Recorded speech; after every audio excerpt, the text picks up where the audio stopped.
Right then, lads, welcome back to Cossy's Arsenal podcast. My name is Cossy. Good morning, good afternoon, good evening, wherever you are in all parts of the world. Welcome back to the channel. Welcome back to brand new video. We have some breaking news. It has been a very busy day in terms of Arsenal. Arsenal formalized their second offer for Declan Rice. It's going to be 100 million. Rice will be signing for Arsenal. Manchester City have not yet sent in their offer, but also Moises Caicedo, as we understand, is now a very close deal to Chelsea. We're going to be diving into all those stories. Hit the like button, subscribe to the podcast as well. It looks like you guys in the comment section, just like you voted on the poll, that he would choose Arsenal over Manchester City.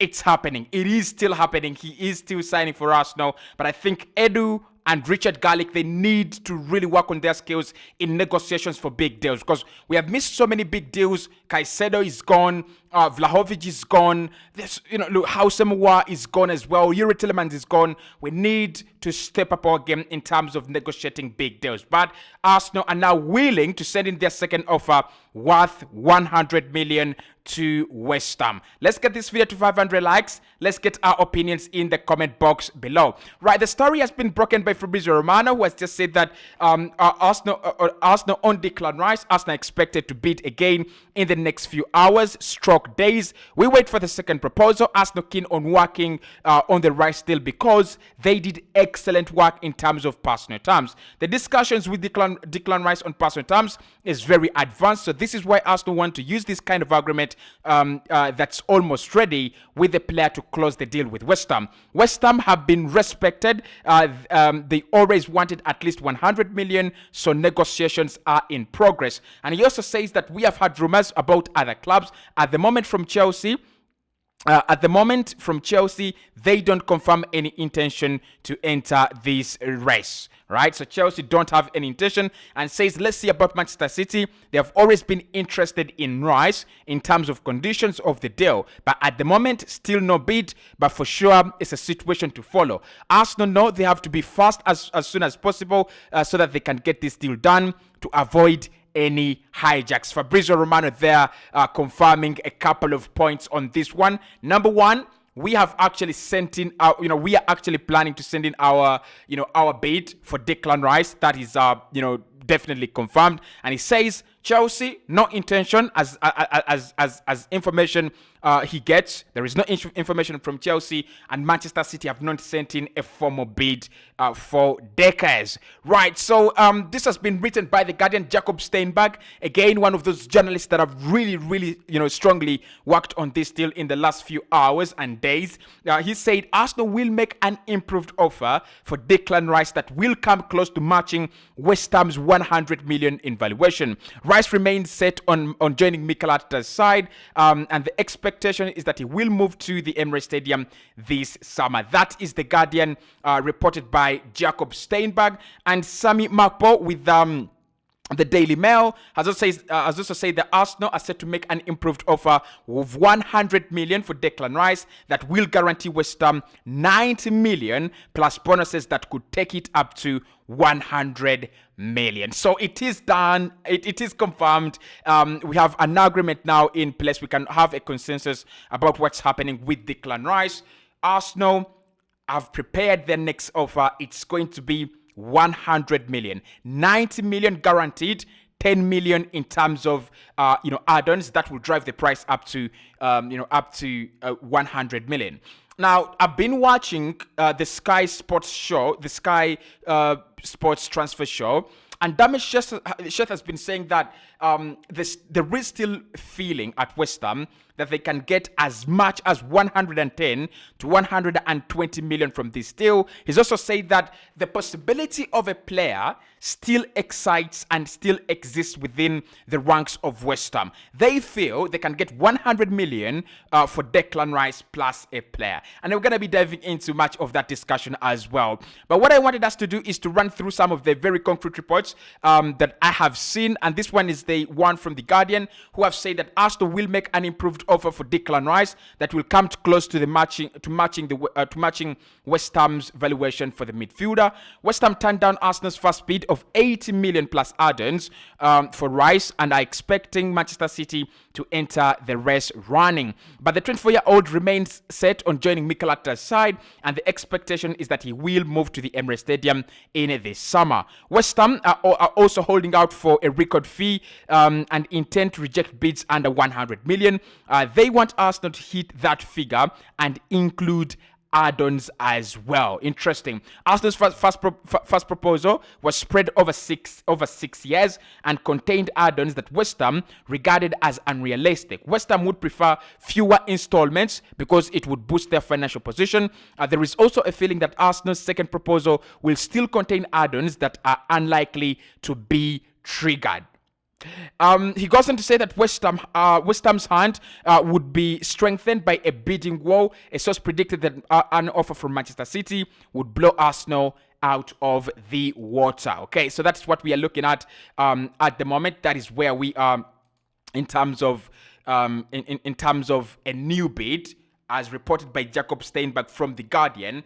Arsenal have prepared their second offer. It's going to be 100 million, but it will be 90 million plus add-ins. Now, what I understand and what, all these stories that I've been looking at, it seems West Ham want 100 million guaranteed plus add-ons. They do not care if you give them 100 million plus 5 million in add-ons, but they want that 100 million mark to be guaranteed. They want the 100 million to be fixed. And I tell you what, at first when I reported this story, I thought that they wanted something like 95 million and then plus something like 10 million that would take it to 105 million in terms of add-ons and everything. And then the total package would be maybe 105, maybe 110. But the fact that they want 100 million in guaranteed payments, and then after that, they want that to be paid across a very short period of time, it is pretty much unrealistic. Very, very unrealistic. And I'm not saying unrealistic in the context of Arsenal. I'm not saying unrealistic in the context of a club that has not done these big deals ever since we signed, I think Nicola Pepe in 2019. I think it's unrealistic for all parties that will try to do this deal. Just imagine you have to pay 100 million, let's say for 3 years. That's around 35 million guaranteed revenue that you're going to be losing.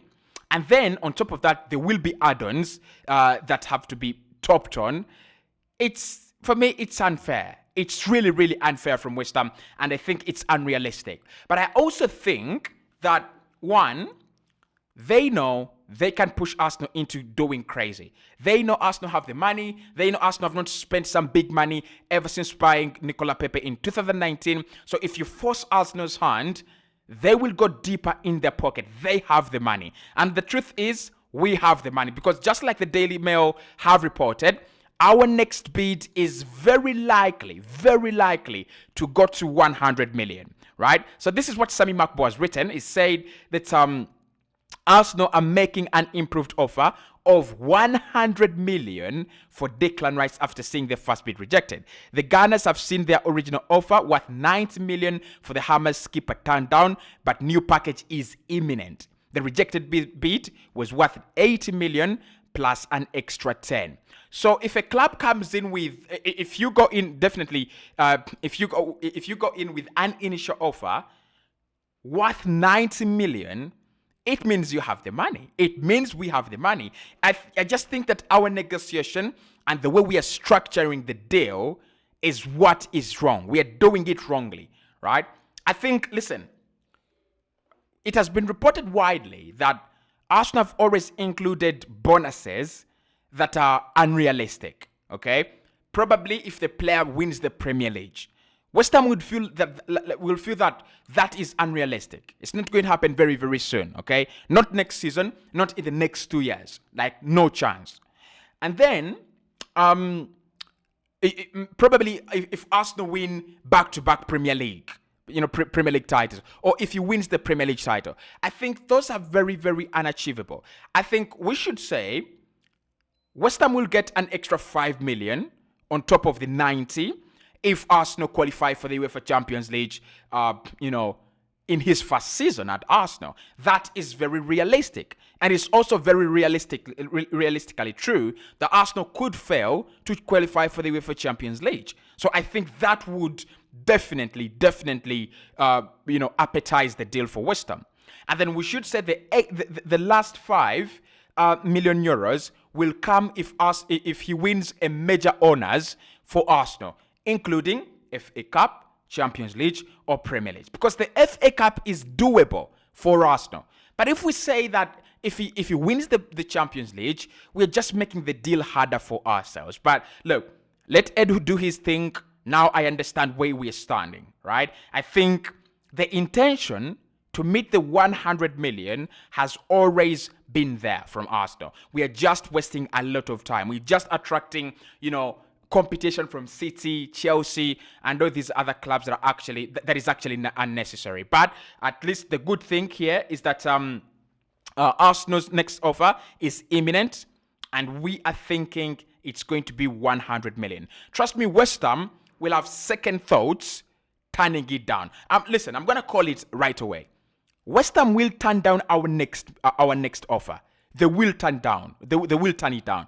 I think when Arsenal go in with 90 plus add-ons, we might, because we wanted to pay 80 million in 6 years, Arsenal might feel that having added an extra 10 on guaranteed payments should earn us some more time, right? And I think West Ham will never agree to that. West Ham are going to be looking at 3 to 4 years. The deal should be closed between 3 to 4 years, right? And look, I understand why. Because if we paid 90 million across a period of 6 years, we are literally going to be paying around what? Around 15 million per year to West Ham. And they feel for a player like Declan Rice, they're prized asset. They're one in a lifetime player, where they're once in a lifetime, opportunity to make huge amounts of money. That is really, really bad business. So I think they will want around 40 million or 50 up front, right? Remember how much we paid for Ben White up front? It was a lot of money. We were forced by Brighton. So they will want about 40 to 50 million up front. And then the rest of the 50 or 40 million, depending on what we pay up front, should be paid within 3 years. So I think that our new proposed offer should be 100 million pounds, 90 million to be paid across a period of 4 years, 30 million or 35 million, up front, like today. And then the rest of the money should be paid in 2024, 2025, and 2026. Probably 2027. I think West Ham will listen. What they want is, can we at least get around 20 million per year from Arsenal? Again, that will boost their revenue highly. Absolutely highly. So let's wait and see what's going to come out of there. Moises Caicedo has gone to Chelsea. That is according to Pletigo. The deal is at final stages. Everything is agreed. Player has agreed personal terms with Chelsea. Chelsea have are also very close to finalizing a deal with Brighton. They've not sent in a bid. They are where we are with Declan Rice. But the feeling and what's coming out of there shows that he's going to be a Chelsea player. And that has driven me to a question. Why do we never sign players that are our, priorities? He was our priority midfielder in January. Caicedo, we didn't sign him. Houssem Aouar was our primary target in 2020 summer at central midfield. We never signed him. Dusan Vlahovic was our primary target at striker from Fiorentina. We offered a lot of money on the table. We didn't sign him. Yves Bissouma, never signed as well. Probably Bissouma was never our, primary transfer target. I think the fans loved Bissouma more than the club really loved Bissouma, right? But all these deals that we have actually not done, including Mikhail Modric in January, do we have a problem in negotiation? I mean, look, we've got to ask the question, right? Do Arsenal have a problem in negotiations? Do we have a problem in negotiations? Because Edu has got to, he's got to up his game. He has got to up his game. There is no way in a million times that you miss out on such big signings. And when it comes to signing these, Ben White, no competition, done. Odegaard, no competition, done. Aaron Ramsdale, no competition, done. Alexander Zinchenko, no competition, done. So, are we really seriously not going to sign any players where the competition is stiff? By the way, on Declan Rice, the competition is as low as nothing as compared to Moises Caicedo. Because Caicedo, Chelsea are taking him. Man United have been there, Bayern have been there, and potentially Liverpool and Arsenal. 5 huge clubs. But the winner is not Arsenal. Rafinha, the winner was not Arsenal. What are we going to do, and what do we need to do to start attracting these top talents? If Champions League cannot do it, if the project cannot do it, if the manager cannot do it, what are we going to do? We cannot, continue to lack in the shadows. We can't. We need to come to the foreground and say what's up.